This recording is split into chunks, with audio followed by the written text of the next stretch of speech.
Kind of coming up into the machine here, and ouch, you can kind of see here.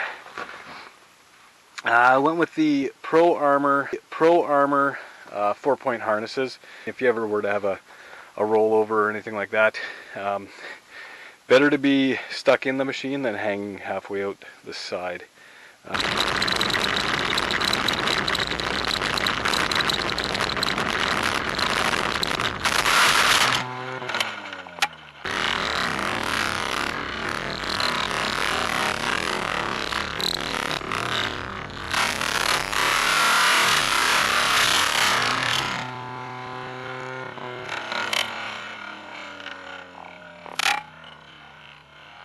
This is why 4-point harnesses are important.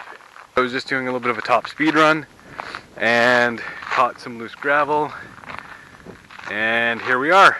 I rolled over once completely, and now it rests on that side. So I got some help coming, but I will say this: 4-point harnesses are a must. Okay guys, I was strapped in, it held me in, it did everything it was supposed to do, and I will be sending a message to Pro Armor. You have a look at this. We got full puncture wounds all through the roof. The roof has snapped off, most of it, so that's going to cost me a new roof. My camera went flying, which I did find, and I'm actually recording with the same camera. I just pulled it out of the housing, which has been all broken. This stuff doesn't happen when you plan it to happen. I'm happy, I'm unhurt, 0 injuries. I had to walk about 2 miles to get some help, and help's on its way. 4-point harnesses, guys, this is no joke. Alright guys, so we got the ship righted. Just gonna inspect some of the damage. I got my old man coming down here to help me out, just to tow her back. He's gonna drive my truck, and I'll be in the side-by-side, so we go back to the house, which is about 1.5 miles, 2 miles away. So as you can see, the front bumper definitely took a little bit of damage there.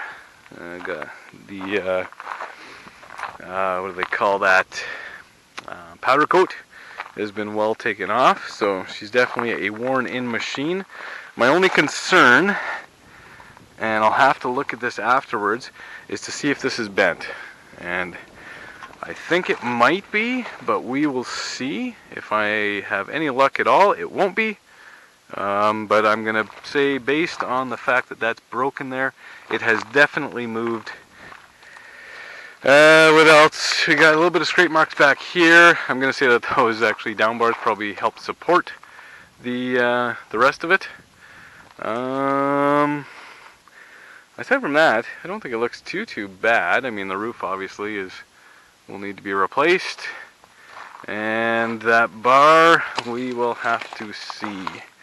I might have to replace this whole section right in here, based on the fact that that's pushed that back, and maybe some panels and stuff. I guess need to put some money into it.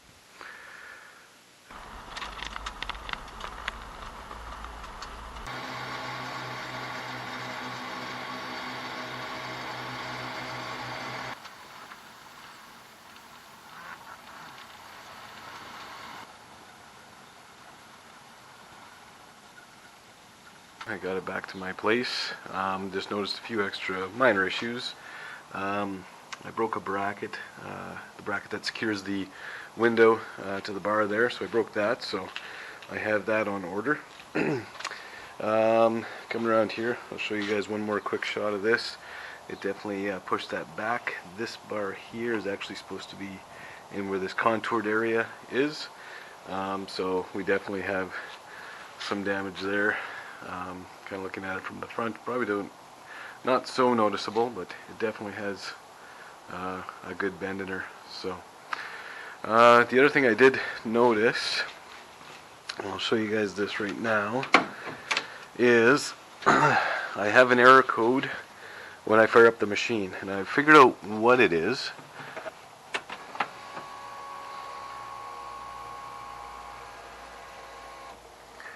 Okay, so that error code, C1400, Essentially what that's telling me is that there's an actual issue in the fuel sender, which is basically that unit right there. So with any luck, I'll be able to pull that out and basically just kind of manually reset it. I've talked to some mechanics and they said that sometimes they get stuck if they take a good bump or whatnot. So I'm hoping that that's all it is, or the other option is that it's broken and I'm gonna have to replace that whole fuel sending unit. So you can do a diagnostics test on these machines, and let's see if I can do that for you right now. If you hold the other two buttons. Okay, so I guess I want to go into diagnostic fuel, and this is the one that you want to select, and as you can see there it says 204 ohms. What that is reading is actually the resistance within that unit inside. Apparently you'll have a different resistant reading if the tank is empty versus if the tank is full. So, and I guess the readings are approximately, I don't know, I'm going to say 20 to 150 ohms is kind of in the normal range depending on how much fuel you have in the tank. So this is obviously a little bit over, so my hopes is that the float or whatever in there is just stuck, and I can just manually reset it and get her back into place, and then hopefully she's reading less, and hopefully I'll have a fuel reading on my display here again. So that's what I'm going to be doing, guys, so stay tuned if you want, and I'll be pulling that guy out, hopefully resetting and hopefully saving myself some money.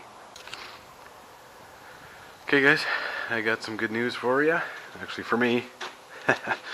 Anyways, so yeah, so I disconnected this. I end up actually, just show it to you here.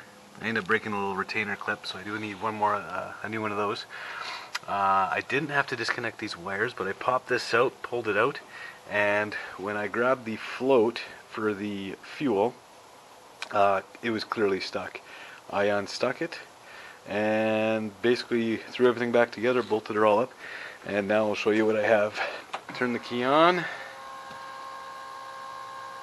and the first thing you'll notice is there's no more error code. That is awesome.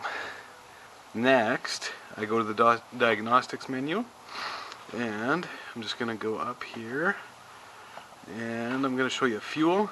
It is showing 1 ohms. Alright, so that essentially says that your ohms when your fuel tank is full is actually going to be on the lower end, so about 1 ohms, and when it's empty it's likely to show that probably 150 ohms or whatever it may be. So just keep that in mind, guys. If you ever have a tip over anything like that, first thing, and it's showing that error code C1400, could be just a stuck float, and if it is, you're laughing like I am today, because it didn't cost me $300, which is about what they run, and everything seems to be checking out. So I'm happy to this point, and yeah, I'll keep working on it. Okay guys, take care.